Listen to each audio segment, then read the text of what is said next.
जब मैं शांति कुंज आया पहली बार तो उस समय मैंने गुरुदेव के एक अलग रूप के दर्शन किए थे। मैं आया था 1971 में अपनी परीक्षा पास होने के बाद। गुरुदेव के अंदर का वो संवेदनशील व्यक्ति मैंने देखा जो माताजी के कष्ट में, माताजी के दुख में सहभागिता कर रहा था। मैं जब पहुंचा रिक्शा से, उस ज़माने में रिक्शा से जाना पड़ता था, करीब 2-2.5 घंटे लगते थे। 2 बसें चलती थी दिल्ली से हरिद्वार। जब मैं पहुंचा गुरुदेव के पास तो गुरुदेव घूम टहल रहे थे बाहर की तरफ। दोनों तरफ फव्वारे लगे हुए थे और उन दोनों के बीच में चक्कर लगा रहे थे। जैसे ही मैं पहुंचा, बोले अरे अरे मैं तुम्हारा इंतजार कर रहा था, चलो ऊपर चलो। अब मैंने तो किसी को सूचना भी नहीं दी थी, उस ज़माने में मोबाइल भी नहीं होते थे, तो मालूम नहीं कैसे इंतज़ार कर रहे थे। गुरुदेव ले गए ऊपर। गुरुदेव ने कहा देखो छाती का दर्द है और हार्ट अटैक पड़ा है। वो एक डॉक्टर आता है, वो डॉक्टर रोज़ इंजेक्शन लगा जाता है और वो इंजेक्शन ऐसा लगाता है जैसे कोई छुरा भोंक रहा हो। उस डॉक्टर से इनको माताजी को बचाना है, अब तुमको संभालना है। तो मैंने कहा गुरुदेव मैं तो एग्ज़ाम दे के आया हूँ, मेरा रिजल्ट आने वाला है, रिजल्ट आने के बाद तो मैं फिर से चला जाऊँगा।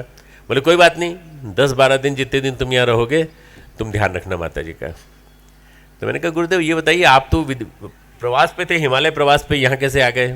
बोले माताजी ने बुलाया, मैं आ गया। माताजी की वेदना मेरे से देखनी नहीं गई।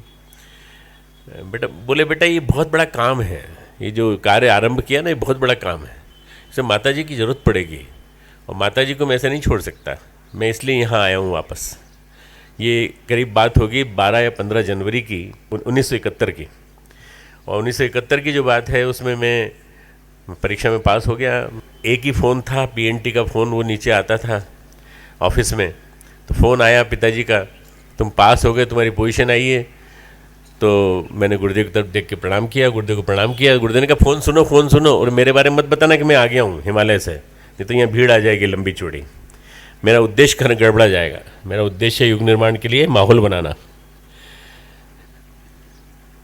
मैंने पिताजी से बातचीत की, उनको नहीं बताया कि गुरुदेव आए हैं। उन्होंने कहा माताजी को प्रणाम करना और कहना गुरुदेव तक प्रणाम पहुंचा दें, और उसके बाद उन्होंने आशीर्वाद दिया पिताजी ने, और पिताजी ने बंद कर दिया फ़ोन। मैंने गुरुदेव के पास जाके पूछा, मैंने कहा गुरुदेव ये आप हिमालय में, माताजी यहाँ पर, माताजी की तबीयत ऐसे में युग निर्माण कैसे होगा? युग निर्माण बहुत बड़ी चीज़ है। ज़माना को बदलने की बात आप कह रहे हो, ज़माने को बदलने की बात कैसे होगी जब आप स्वयं हिमालय तप के लिए चले गए, और उस समय तक हमें किसी को नहीं मालूम था कि 1 वर्ष में लौट आएंगे। पर उसके बाद अखंड ज्योति आई। अखंड ज्योति में आया कि गुरुदेव क्यों आए और क्यों चले गए, माताजी की तरफ से संपादकीय आया, और उसके बाद फिर माताजी ने तबीयत के बारे में उल्लेख किया। उसमें 1972 की अखंड ज्योतियों में सब में पूरा विवरण मिलता है। मुझे गुरुदेव ने एक बात कही कि बेटा तुम्हें मालूम नहीं है, ये जो शांति कुंज है ना, ये 21वीं सदी का केंद्र है, घोंसला है। आने वाले ज़माने में आज से 20, 25, 30 साल बाद जब मिशन का स्वरूप देखोगे तब तुमको पता चलेगा कि मैंने क्यों कहा था युग निर्माण। मित्रों, निर्माण की प्रक्रिया बहुत बहुत मुश्किल है। आदमी को निर्माण का मतलब होता है पहले जो बन गया उसको ठीक करना, रिपेयर इट, उसके बाद फिर बनाने की प्रक्रिया चालू करना, फिर उसके बाद सुधारना, फिर विकास करके उसको वहाँ के ऊपर जाके ले जाके खड़ा करना। तो गुरुदेव ने कहा बेटा तुम्हें दिखाई नहीं पड़ता, तुम मेरा चश्मा पहन लो।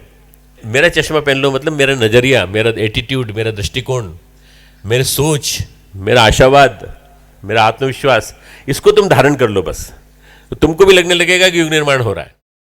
हमारे YouTube चैनल शांति कुंज वीडियो गायत्री परिवार को सब्सक्राइब करें एवं बेल आइकन जरूर दबाएं ताकि गायत्री परिवार की विभिन्न गतिविधियों की जानकारी आपको मिलती रहे।